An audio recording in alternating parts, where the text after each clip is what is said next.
So the next cases on the docket are Ronald K, Terrence Rogan, and this shows the wrong case, but the three cases against James Oliver.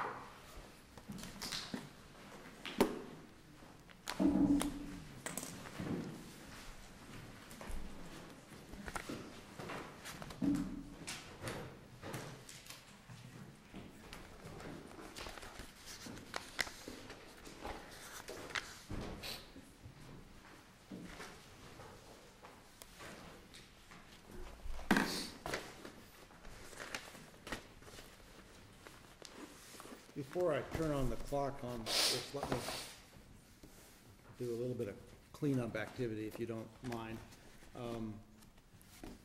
First of all, we are going to do this 30 minutes aside. Is that the agreement on this thing? That's my understanding. All right, and that's fine with us. We'll work in that fashion.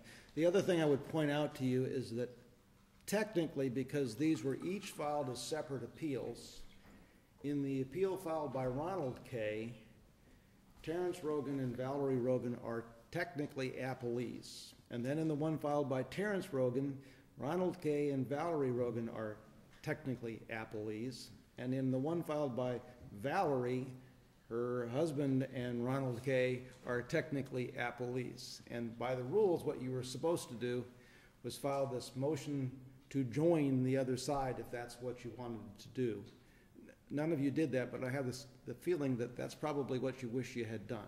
Is that a fair statement? Yes. And you were mentioning the appellate, I think you were mentioning the appellants, the Rogan and Rogan's K are the appellants. When Ronald K is the appellant in case number 14-2640, at the present moment, Terrence Rogan and Valerie Rogan are legally appellees in that case. And I don't think anyone that's at these tables was intending that to be the case.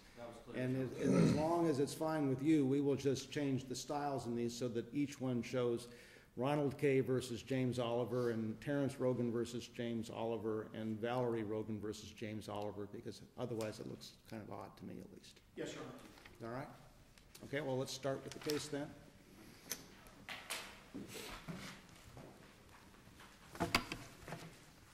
May it please the Court. My name is Stanley Bunner, and I'm here representing the appellants Ronald K, Terrence Rogan, and Valerie Rogan, and I would like to reserve that 5 minutes of rebuttal time, okay, as the Court mentioned. Gentlemen, the appellants rise today to urge this Court to reverse the judgment of defamation that the jury found in the case below and enter an instruction that the trial court enter a directed verdict in favor of the appellants. Reason being that the evidence of express malice was legally insufficient under the law of Nodar, the Supreme Court case of Nodar versus Galbraith, and also that there was a circular argument presented which misled the jury.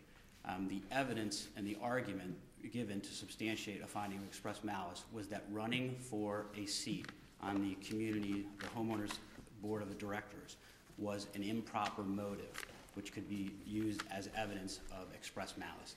That argument misled the jury. It was fatally circular, because the reason why the statements that were made enjoyed a qualified privilege was because they were made in the context of speaking to the community. These were homeowners in a community speaking to other homeowners about the management of their community, and they were running for seats on the board of directors. That was the reason why the judge applied the qualified privilege.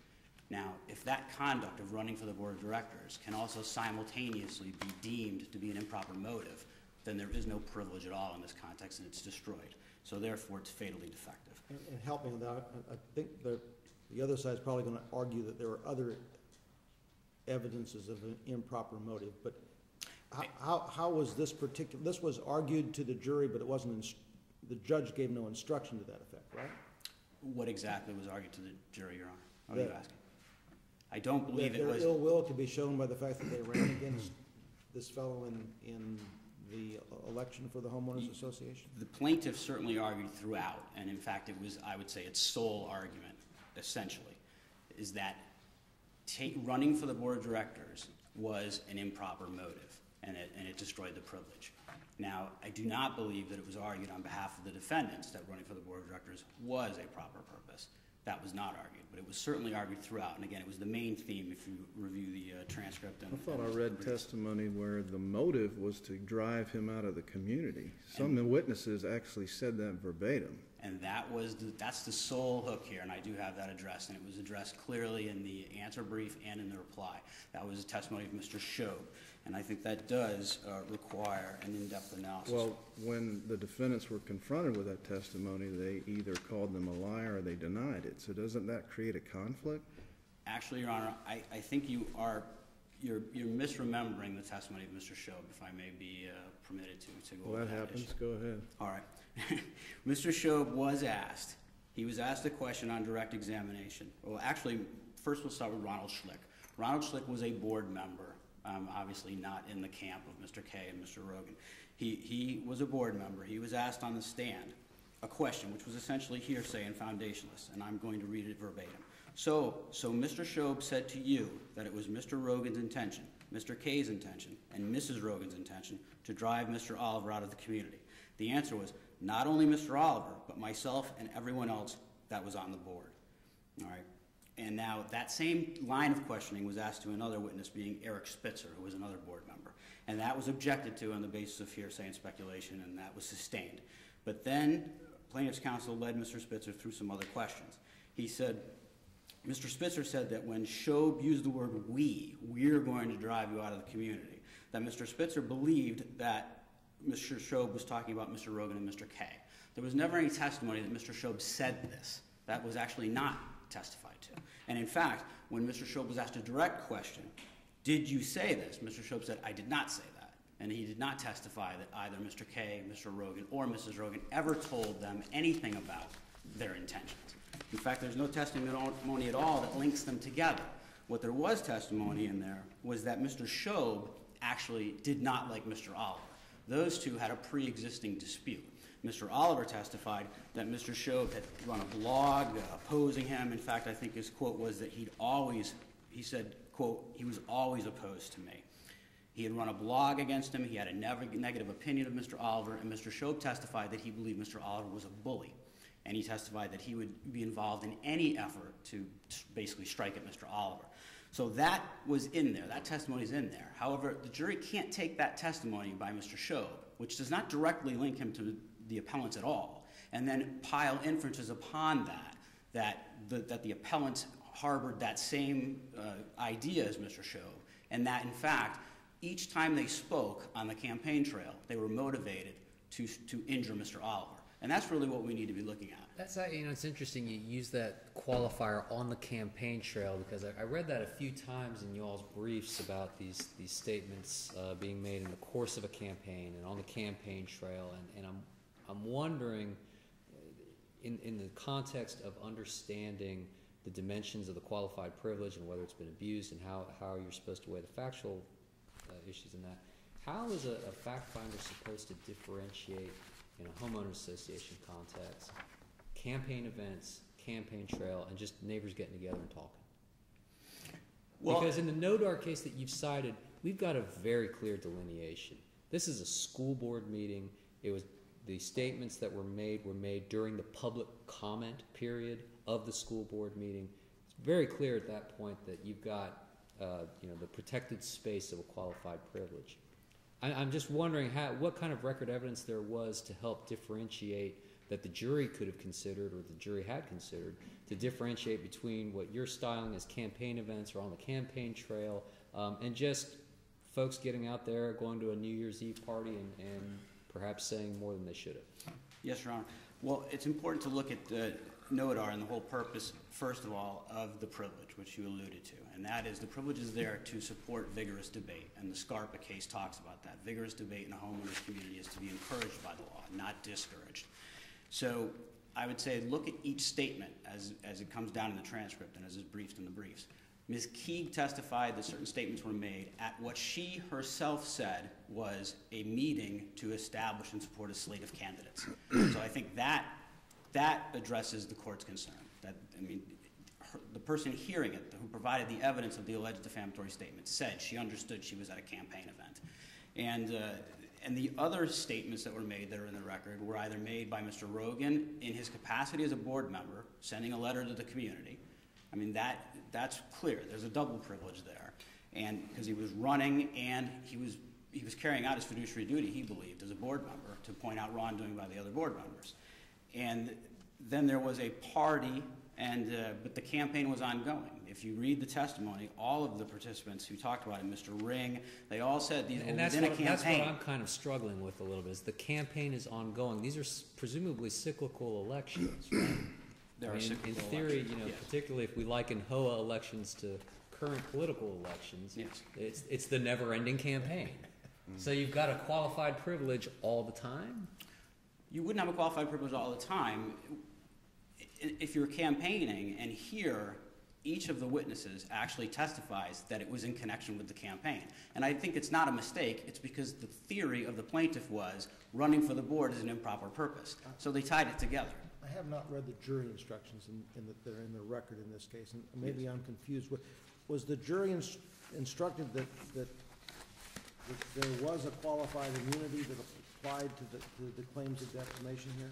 Yes, in fact, that was in the instruction. Your Honor, the instructions were accurate. There wasn't an argument going back and forth between the parties in front of the jury about some of these things being subject to qualified and some of them being non-election so that they're not subject to qualified. The jury right? found, the jury, strike that please, the judge, the court found as a matter of law and applied as a matter of law that each of these statements was subject to a qualified privilege. And the source of that qualified immunity was the fact that it was an elective process.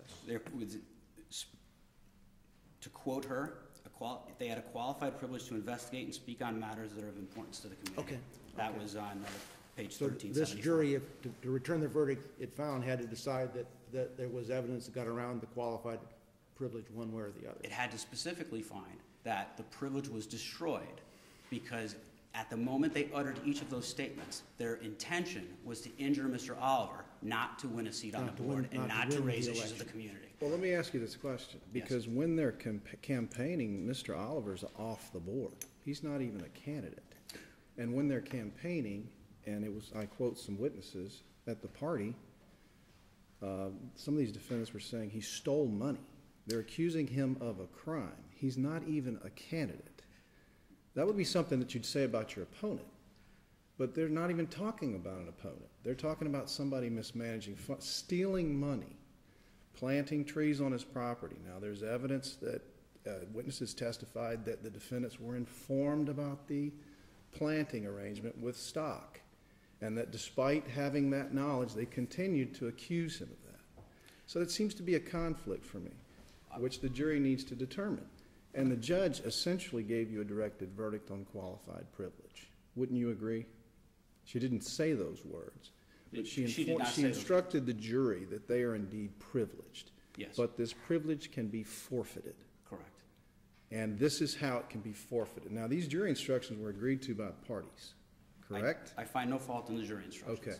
But you're arguing that there was no conflict in the evidence at all about whether this privilege was forfeited. Is that what you're arguing? What I'm arguing is that there was insufficient evidence of express malice, because if they're making statements in the context of campaigning, which the law of the state of Florida says is one of their two options to deal with community mismanagement, that the jury would have to specifically find that basically their running for those seats on the board and making those statements was just a pretense in order to injure Mr. Oliver. I think what the But they're maligning a non-candidate. Here's where the tie-in was. There were two major issues that were being discussed by these parties. The first was this issue of the Clarks, the short-term rental restriction. That short-term rental restriction was personally certified by Mr. Oliver before it was recorded. He signed it. At Mr. Rogan's investigation, and then later Mr. K, who joined the investigation, they believed that the current board, Mr. Oliver left the board, but the current board was on the board with Mr. Oliver at the time it was done, and that he was inextricably linked with that. And in fact, the continuing... Okay, they believed that. Yes. But on the flip side, Oliver believed that Sandcastle, Marler, and another lady, the assistant manager, Mr. DeArmas, had done what they were supposed to do. So is that not a conflict? It's not a conflict. It's not a conflict, and here's why. Because the truth is irrelevant. Because the privilege covers, per se, defamatory statements. So the truth is irrelevant, and the intent and the belief of anyone other than the people making the statements is irrelevant. All the jury has to determine is what was the state of mind of those people speaking at the time they spoke. And was it to further a campaign? Was it to talk to the members of the community about what they believe of mismanagement? Or was it to injure personally Mr. Oliver? Well, one of the jurors' questions was one of the best questions I had seen to either Mr. Rogan or Mr. K, is why didn't you go talk to Mr. Oliver? And the response was, I didn't deserve to be treated like that. So the answer was, I didn't. So the jury's wondering, why didn't you confront him on the front end about this information? Which goes to the state of mind, whether you have ill will, whether this is out of malice or this is out of the goodness of your heart for the benefit of the majors. Wouldn't you agree? What I would say is this. I don't know if I agree with that, Your Honor, but what I would say is this. If that is accurate, if one could view it as an element of express malice, it's substantially overweighed by all the rest of the evidence. It's not legally sufficient in and of itself. You have to look here. A scintilla of express malice is not sufficient. I mean, even in Nodar, there was a scintilla of express malice. The court in Nodar didn't argue that there was absolutely no possible reason why you could assume that this was defamatory. Well, Nodar's a little different because he admitted his statement was defamatory. He admitted it. Well, as soon as the privilege attaches to the statements, it becomes irrelevant whether they're defamatory. Well, but he was also talking about the ability of a teacher in front of her supervisors, the people who have control over whether she continues to have a job. And the public at large. And publicly, he was announcing that she was unqualified, that she verbally abused her students, that she harassed them, and that she was engaged in a vendetta against his son. I mean, those are quite strong words. And look at Sussman v. Damien. I mean, this is an attorney arguing that another attorney mishandles client funds and should be disbarred. And as the court noted in Sussman, that is about the worst thing you can say about a lawyer. But the court found that the evidence of express malice was completely lacking because of the context in which the statements were made. The context where they were involved in a bitter litigation. Here, people were involved in campaigning for a seat on a board of directors. But in this case, at least some of the allegations of criminal activity and the like would be defamatory per se, but for the qualified immunity, right? I think you would have to find that making the statement that someone was stealing money for trees would be defamation per se. Yes. And how does that, I'm really not clear in my own mind, how does the fact that it would otherwise be defamation per se affect how we analyze qualified immunity? I find nothing in the case law that shows that there's a distinction made between defamation per quad and defamation per se once the privilege attaches. I think it's more important to focus on the purpose of the privilege, which the case law makes clear, is to allow a person to speak without threat of legal retribution in the event that they say something that's false, so long as there is not legally sufficient evidence of express malice. And again, the court asked earlier about, don't they say there are some things that could lead to a finding of express malice? I think we talked about Mr. Shope. Again, Mr. Shope's testimony does not directly link it, does not put words in the mouth of Mr. Rogan, Mr. K, or Ms. Rogan at all. What it says, what they're asking you to do there is to take Mr. Shope's testimony and stack inferences upon inferences. You cannot stack those inferences unless the primary inference is the only reasonable inference to make. In this case, the jury could make the reasonable inference that due to the fact that there's plenty of record evidence that Mr. Shope did not like Mr. Oliver, the jury could have concluded reasonably that Mr. Shope was just taking advantage of the fact that Mr. Oliver had 2 ongoing lawsuits in the community, and therefore he was poking Mr. Oliver in the eye with them. It is not, once they can make that reasonable determination, the jury, they are not allowed to make the other one and then stack inferences upon it in order to find that each time the 3 appellants spoke, they intended to injure Mr. Oliver and not gain a seat on the board of directors. Was there record evidence that your clients had knowledge of the falsity of the statements when they made them? I do not believe there is. I mean, certainly the other side is going to argue there was, but here's a perfect example. The other side argued right up until their final answer brief that the developer paid for the trees. Let's look at the way the funds came in. There was supposedly an accord and satisfaction with the developer based on an audit. There's no record of the audit whatsoever in the records of the community. The developer cut a check and gave it to the community. The community then cut a check and paid a third-party landscaper to plant trees. Now, they're going to argue that the appellants knew that the developer paid for the trees. Okay. If my wife and I submitted our taxes to the IRS, and then we got a refund, a joint tax refund, I took it out and bought a bass boat. If my wife came to me and said, why did you go buy a bass boat? If I told her, I didn't buy a bass boat, honey, the Internal Revenue Service bought that bass boat, she would not agree with me.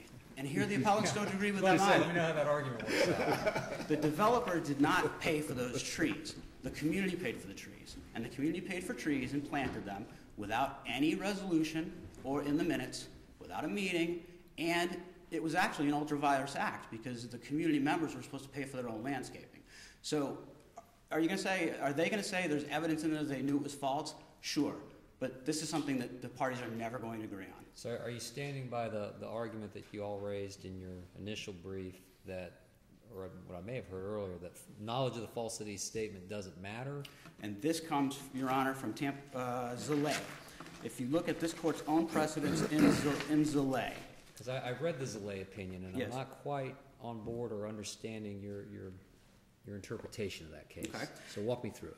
Well, it says, first, the instruction above allows the jury to find that Hancock acted with express malice if it found that Hancock knew the statements to be false. Quote, express malice cannot be inferred from the mere fact that the statements were untrue. So it rejects that. It rejects the idea that they knew it was false, and therefore it's per se. But it's a different thing to say that a court or jury cannot rely solely on the knowledge of the falsity of the statement in reaching a verdict, as opposed to saying they cannot consider it.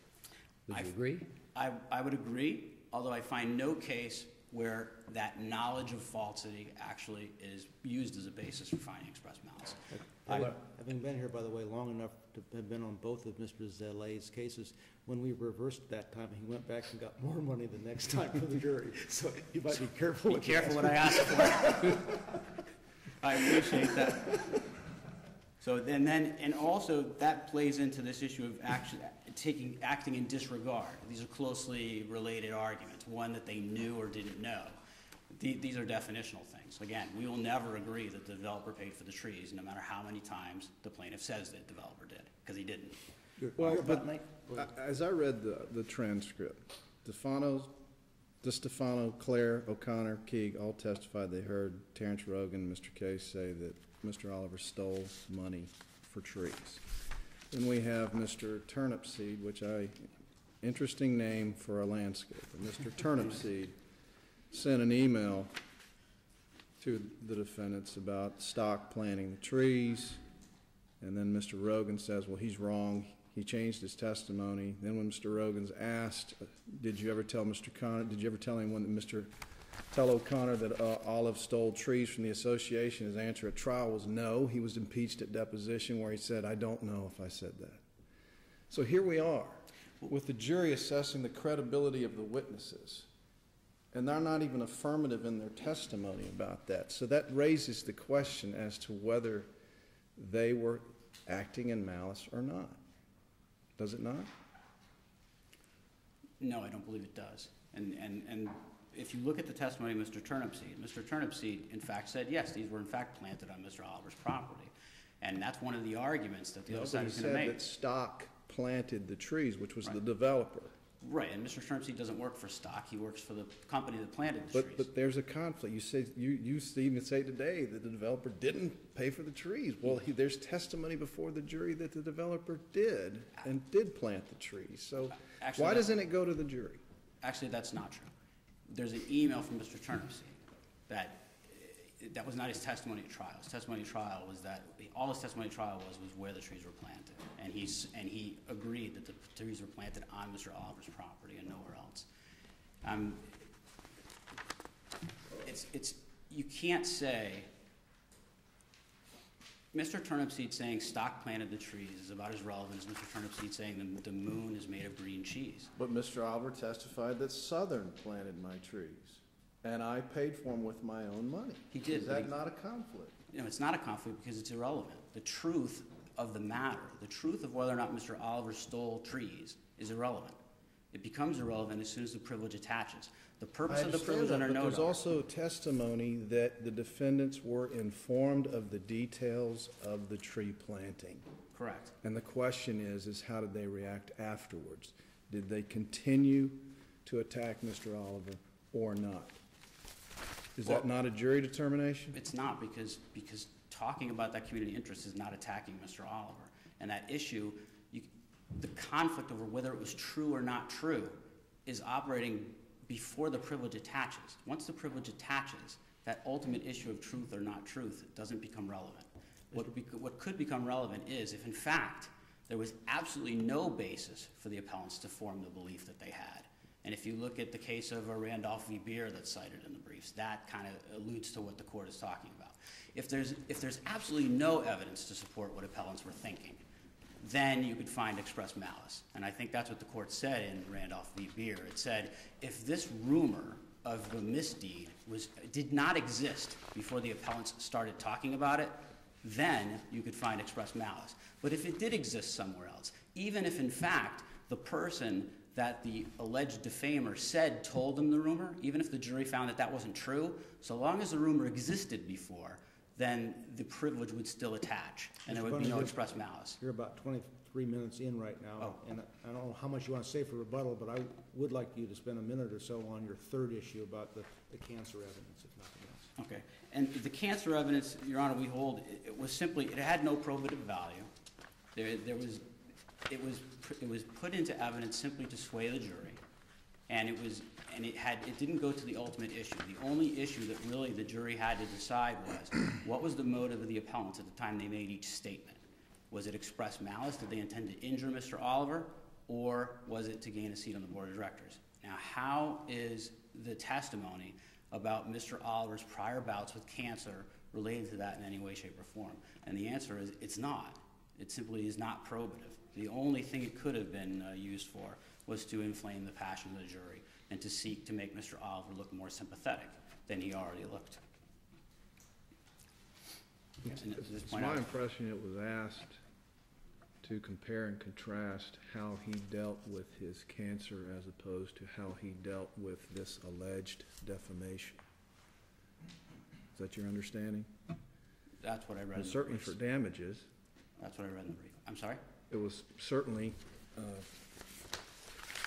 they inquired of Miss Oliver about that to show how he reacted to this alleged defamation, how it affected him as it relates to damages, how it affected his reputation. That was my understanding. Well, So is that relevant? you could make an argument that is relevant to damages to the extent that there really isn't a lot of case law out there that guides a jury as to how they're to determine what No, damages are. I agree with that, but the Yeah, instruction so- also says there's no exact measure. Exactly. Use your common So- sense, So but- to that extent, I would agree that yes, it could theoretically be used as a measure, I guess, because there really isn't any other measure out there to determine it. However, I'm assuming there was an objection to this testimony. What was the response as to why it was relevant or admissible? I have to be honest with you, Your Honor, I don't know for a fact that that testimony was objected to. Okay. I mean, I don't know that the whole line of questioning was objected to at trial. There may have been objections interspersed, but there seemed to be in this transcript a situation where some things would be objected to and then later the objections were dropped. Well, there was a relevance objection. I'm looking at it. Yeah, and it was overruled. All right, well, so then, there you go. I mean, the argument is that it did not bear any relevance to what needed to be decided. One could argue that it was relevant to damages theoretically because there's no guidance out there, but certainly the prejudicial nature of that testimony it severely outweighed its probative value. I'm going to save you 5 minutes for rebuttal. Thank you, Your Honor.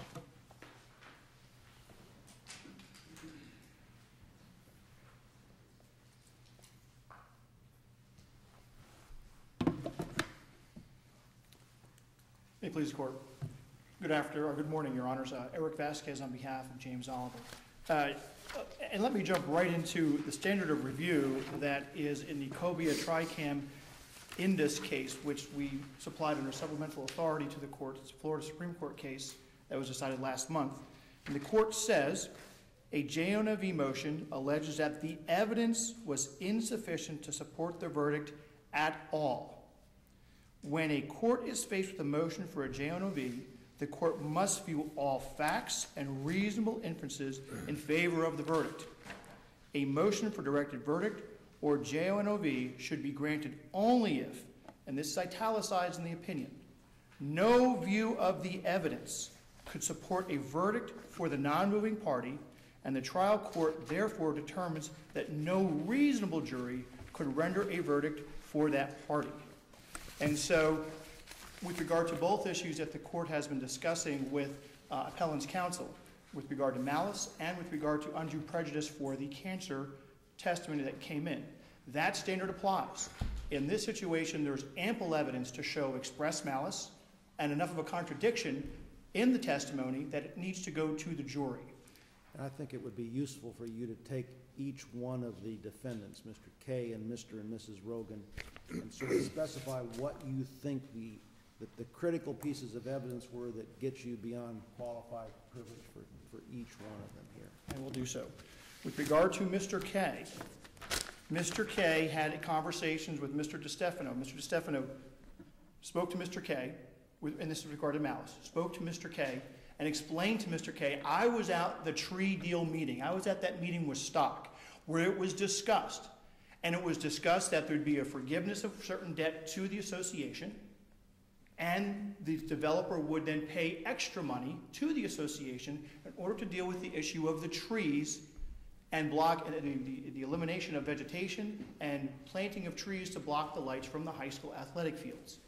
He was at the meeting and he went through that with Mr. K quite thoroughly, as Mr. DiStefano testified. And even through that conversation, and Mr. DiStefano testified, he came away from that conversation very clearly that Mr. K said Mr. Oliver did something wrong, he misappropriated funds, without question. And Mr. K was married to that position regardless of what Mr. DiStefano said. In addition to that, there was also conversations that Mr. K had with Mr. Jordan. Again, Mr. Jordan did a thorough investigation with regard to the Stock deal. He wasn't part of that meeting, so he came from that from the outside. Also explained that to Mr. K. Mr. K refused to believe that. Mr. Rogan. Well, on the accounting issue, the pass-through on all this is a little bit complicated to think through. You kind of have to chart it out. What if he just didn't understand? Well, I don't think that I think the testimony was clear that Mr. K said, I heard what they told me about the Stock deal, and I don't believe them, period. I don't believe what they say. I believe the record shows he didn't believe what Mr. Turnipseed said with regard to Stock planting the trees.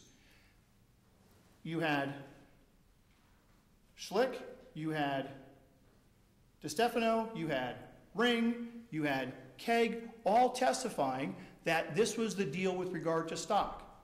Mr. Oliver's position was that he'd gone out and gotten trees someplace else and had somebody else install them, right? That's correct. Did he show people invoices or something to show that that's how it happened? It was never asked for. The appellants here never came to Mr. Oliver and said, can you please explain your side of the story with regard to this?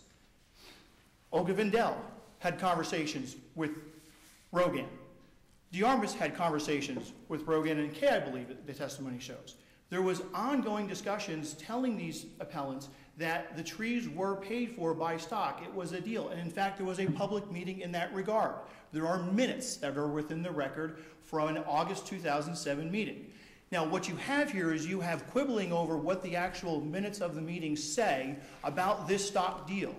Because there's a word missing or a word or two missing with regard to planting of trees, all of a sudden now they're reasonable and not listening to anybody else and only relying on their interpretation of the minutes of that particular meeting. I would submit to the court that considering the evidence in the record, there were 6 or 7 witnesses with regard to having personal knowledge of the deal that talked to the Rogans and talked to Mr. K. Well, what becomes even more egregious is that, and which shows express malice, is that even after they were giving all of these explanations, even after there was a written statement out there for them to review, they still go to other members of the community, present them with only their evidence as to what they think was a theft of monies for trees, and convince those folks to attest to the truthfulness of malicious intent that Mr. Oliver, in fact, stole trees and filed a lawsuit in that regard. Were these meetings or conversations during campaign functions? Not all of them. There was one of them where it was a cocktail party. I think it was I can tell you, it was Mr. O'Connor. Mr. Rogan talked to Mr. O'Connor at a cocktail party. That wasn't some kind of campaign function. Now, was Mr. Rogan say? What difference does that make if the judge has decided that they have to pass through qualified immunity? It's a matter of law for the court to make the decision whether or not there was a proper purpose, and if there's a proper purpose for the discussion, then it comes to, and the court found that, and the court gave the qualified immunity instruction. But and this is my kind of to my point, did the court instruct the jury that all of the statements that you would be talking about in this lawsuit were subject to the qualified privilege, or did the court just give a general instruction on this is how you find when a statement is subject to qualified privilege? And then let me give you the follow-up so you can address it both at the same time. The verdict form that you all used, I assume you all agreed to, doesn't break down and tell us whether or not the jury found a qualified privilege for a particular statement, doesn't tell us whether or not the jury found express malice. So can you kind of address both of those issues at once? Yes, with regard to your first question, the latter applies. It was a general instruction by the court with regard to express malice, saying, the court, it was read earlier here, that the court found that as a matter of law, there's a proper purpose. And so once you get to that point, of course, then if there's evidence to show a contradiction, and if there's evidence to show express malice, it goes to the jury for mode, manner, and purpose. That's under NODAR. And a declarant can lose their qualified privilege based upon a number of different factors to be taken into consideration. I disagree with appellant's counsel that once the privilege attaches, you disregard the truthfulness or the falsity of the statement. The Hancock doesn't stand for that proposition at all. It just says the mere falsity. That word mere is extremely important. The mere falsity doesn't get you there. You've got to look at the other totality of the circumstances. I know that's a criminal phrase, but when you look at the Asmzen case, they talk about, and it's a 4 DCA case, they talk about the different things you take into consideration. Part of that discussion is their manner, the actions they take, the continuation on, and can a reasonable person believe that their actions are in fact associated with a proper purpose? Or are they indicative of trying to cause injury and injure the person? And as Judge Sleet has recognized, Mr. Oliver was not a candidate at this time. He had left the board in January of 2010. The first letter that comes out with regard to for Mr. Rogan, the June 16th, 2010 letter, he's already off the board for 6 months. And let's not forget what was said in that letter. Misguided scheme and deceit. Now, to go to the verdict form, it was agreed to.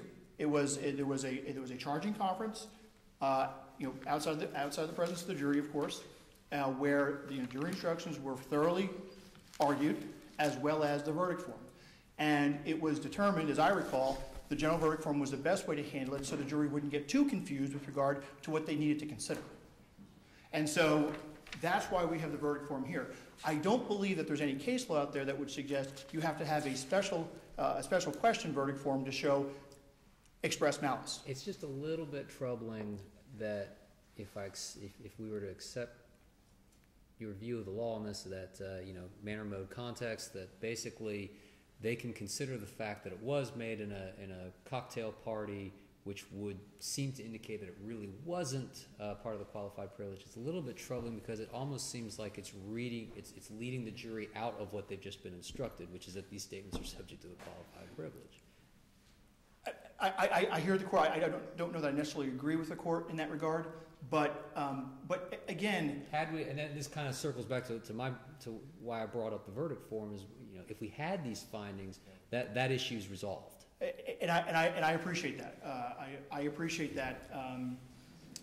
I do appreciate that, and certainly in future litigation, should we get to this point, I'll certainly consider that further. But I guess the point is this, though, is that the jury was appropriately instructed on the qualified privilege, and they were given the parameters by which they were told, you got to find express malice. Mm-hmm. Now, but let's also understand, as was just suggested earlier by the court, NODAR was a very finite situation. It was a board meeting. It was a governmental sanctioned event where you have this information coming out and these comments being made. You're talking about a community. You're talking about a community where people are interacting every single day. They see each other at the gym, they see each other at the pool, they see each other at the golf course. And what's interesting, recall Ms. Kagg's testimony. Mr. Rogan came up to her out of the blue saying Oliver stole money. And so, and that's why in some ways, if we go to the verdict form, we try to parse out each and every statement, whether it's proper purpose or not proper purpose, you lose the context within which all this is being done within a community. I guess one of the things that concerns me in this case a bit is that this is in the context of a homeowners association election, but qualified privilege and the law on this doesn't really draw grand distinctions between whether this is an election for dog catcher of LaBelle, Florida, or whether it's for President of the United States or a U.S. Senator or the like. And thinking back through the last few elections, it seems to me that I've heard lots of people say things that were probably categorically false about a prior president from either the Republican or the Democratic Party, and we don't remotely think those things are actionable as defamation. And I'm looking forward to the 2016 election, because that's right around the corner. We're going to have the same thing. Right. So if we write this opinion and say that you can get defamation for things you say at a cocktail party during an election that are categorically false, how does that affect what the bigger elections as compared to these? You know, this is grassroots democracy we're talking about here. I mean, we should not certainly Jeffersonian politics. Seriously, we should not underestimate the importance of the First Amendment in grassroots democracy. I don't disagree with Your Honor. However, the law does provide for a mechanism in that regard, because you have public officials, you have quasi-public officials, and then you have regular people. And in this instance, and I recall specifically during that jury instruction conference, there was a strong argument being made by the appellants that Mr. Oliver should be a quasi-public official. And if he was declared as if he could be declared as a quasi-public official, then I would agree with you that some of the comments here with regard to the campaign may apply differently. But he was not a quasi-public official. He's a regular person, a volunteer. And the evidence was clear. He volunteered to undertake a mess, to undertake a mess.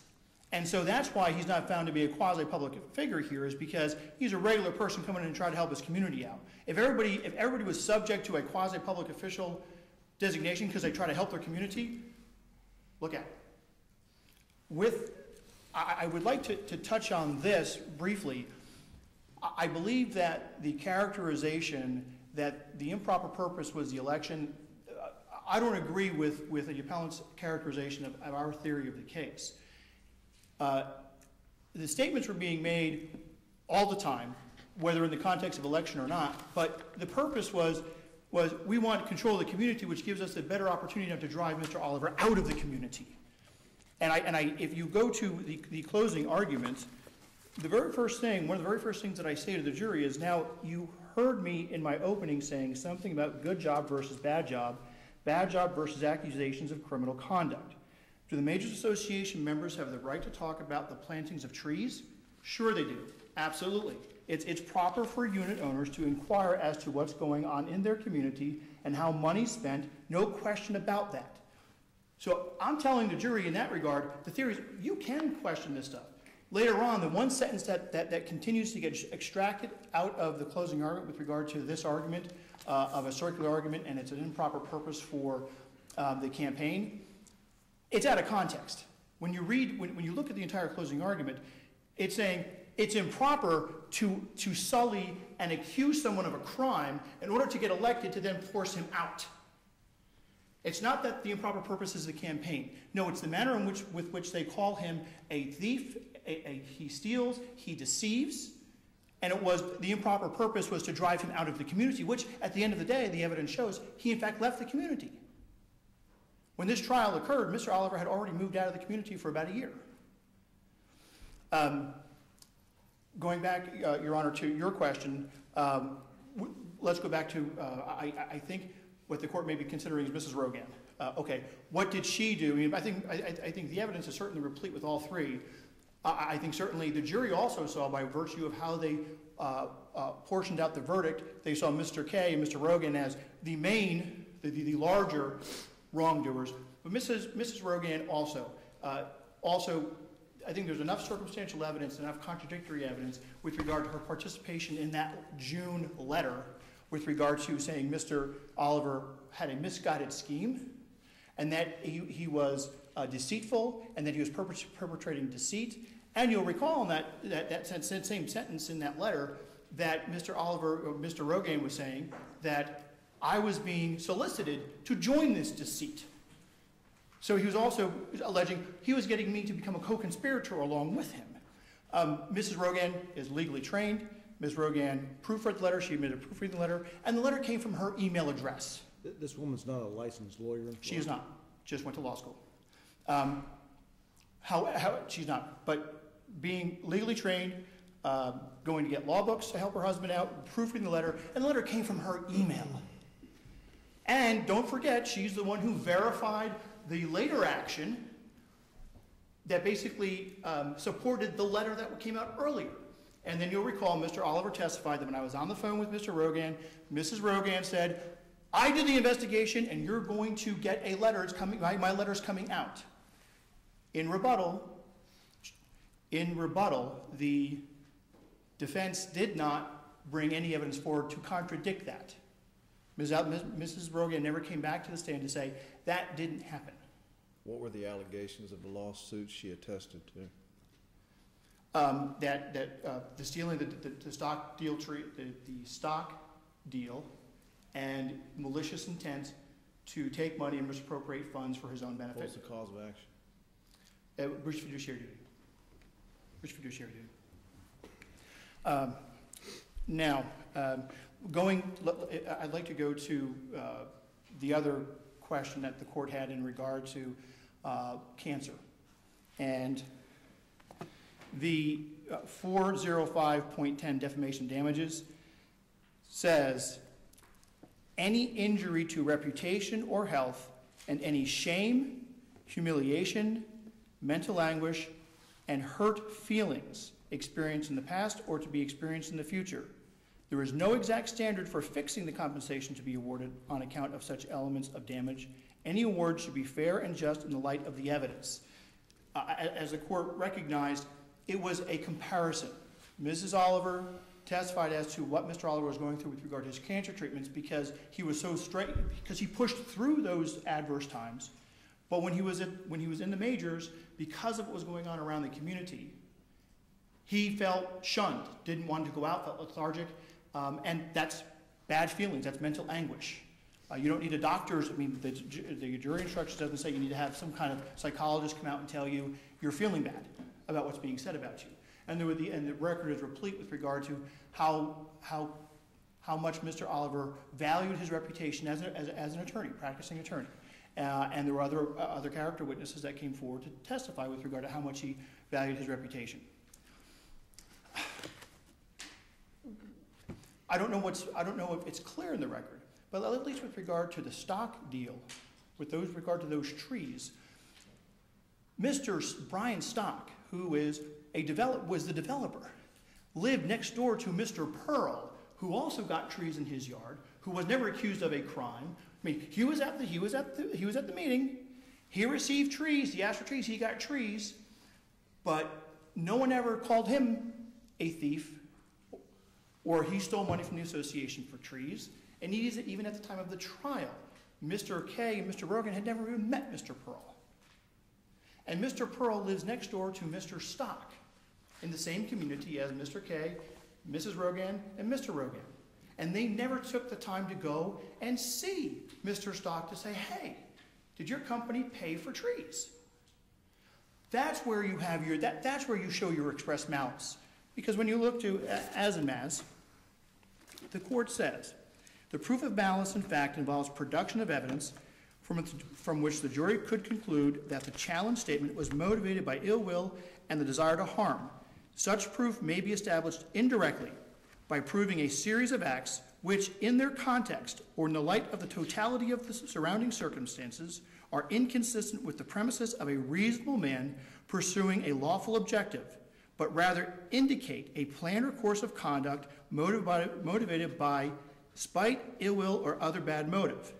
Where the circumstances surrounding the statement are in dispute, the question of qualified privilege is a factual determination for resolution by the jury. That's what we have here. That's why we have a jury system. That's why the jury in this situation, was it an easy case for the jury? Of course not. It's a very factually driven case. But enough facts are out there that contradict each other that the privilege was abused for the jury to make that decision. Going back to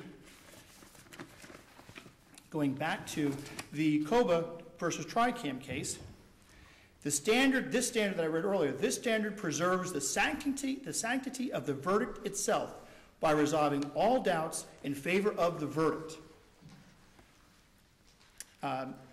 With regard to the other argument, with regard to the closing argument, I would submit to the court briefly that I don't believe that the appellants have brought forward any information or any reasons to support the conclusory statement that a curative instruction could not have cured the problem that may have occurred during closing.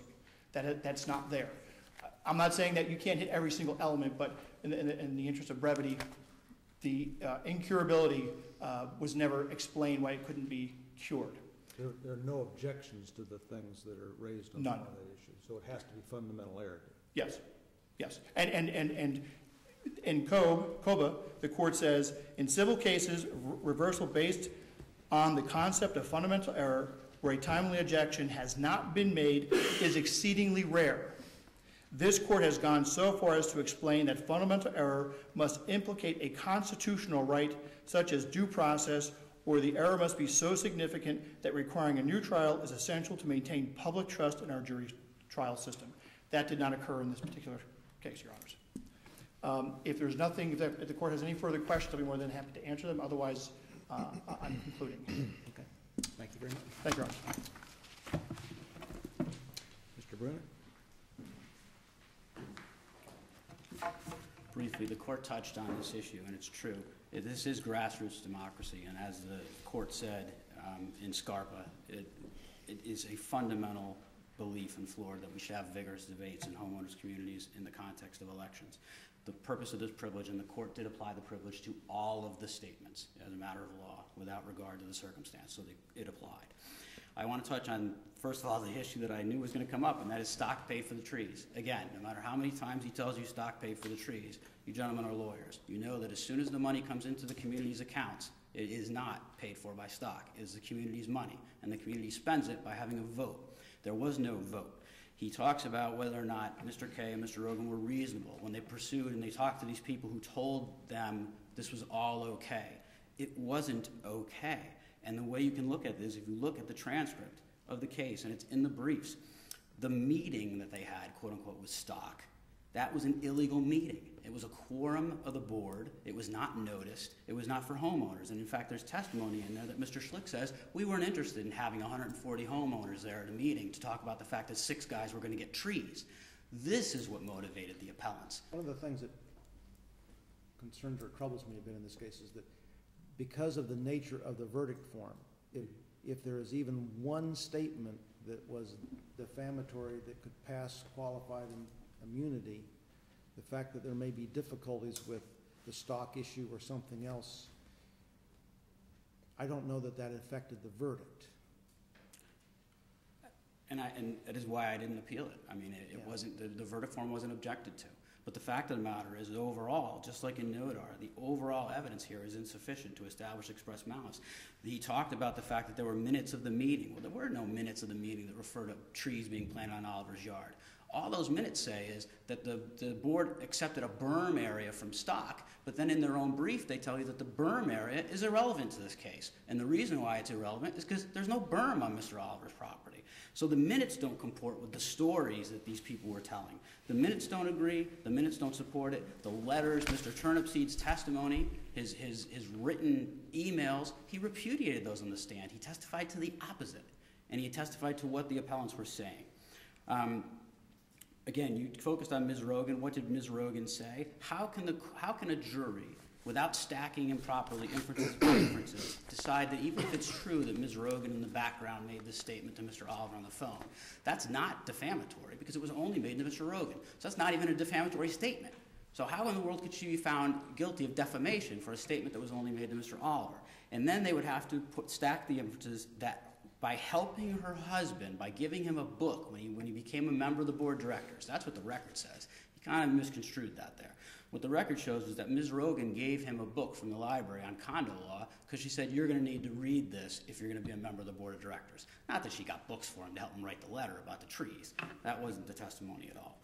So there's nothing to support a claim for Ms. Rogan. The only thing they could go to were these statements that she made with co-plaintiffs in the fiduciary duty lawsuit. And as I said in the brief, those are privileged statements. By themselves, those get a qualified privilege as to their discussions outside of court, and a full, complete privilege, a litigation privilege, in the pleadings. That's why the court didn't allow that testimony to come in. And there's no way a jury could take statements she made to co-plaintiffs in one lawsuit that were privileged and use those as the basis to destroy the privilege in this case. That would be, again, fatally circular. The standard is not if there's a scintilla of evidence out there to support express malice that this verdict has to stand. That's not the standard. There was a scintilla of evidence in NODAR to support a finding of express malice. The court has to look and say, was there enough to show that express malice was the primary motive when each of these statements were made? And it's just not there. That's in the briefs, but they didn't talk about that here today. The standard is not a scintilla. And you have to keep in mind when you're thinking about this, the issue was the Clark Amendment. Ultimately, Kay and Rogan were correct. The board repudiated it. They repudiated the amendment. They admitted it didn't pass. They admitted that the certification signed by Oliver was incorrect and it was false. They rescinded the fines against the Clarks. They didn't admit it was false. Excuse me? They didn't admit it was false. They admitted in their letter of apology that it did not pass. There was a conflict as to whether the lawyer received and sent all the documentation. Your Honor, if they say it didn't pass and you signed a certification that says it did pass, you've admitted that the certification's false. Regardless of how the certification was signed falsely, it was still false. It was a false statement. Then you go into the state of mind of Oliver, just like you're asking us to get into the state of state mind of the mind of Rogans. Mr. Oliver, And the state of the mind is for the jury to figure out, The state not a of mind court. of Mr. Oliver is irrelevant. The only thing that matters is the state of mind of the declarants. Right, and that's a jury issue. But how Mr. Oliver, what his thinking process was when he signed a false affirmation is not relevant to what they thought. The issue is when they're looking at the paperwork, what did they think? Is there evidence here? There's evidence that they went and they tried to address this internally with the board on numerous occasions. That's being spun by the other side as they wouldn't give up. They wouldn't give up. In fact, under NODAR again, the court said, this is evidence that supports the privilege. It doesn't defeat it. It supports it. So in closing, Your Honor, gentlemen, I would say that this court should see through, examine whether or not there is sufficient evidence to support a finding that the primary motive of each of these appellants when they made those statements was to injure Mr. Oliver. If it was not the primary motive, and if there was not sufficient evidence as a matter of law to support that finding, then this court must reverse these judgments against the appellants and remand with the direction to the trial court to enter a directed verdict in favor of the appellants. Thank you. Thank you very much. Case well argued. We're going to take about a 10-minute break, and when we come back, we'll pick up with Maroney versus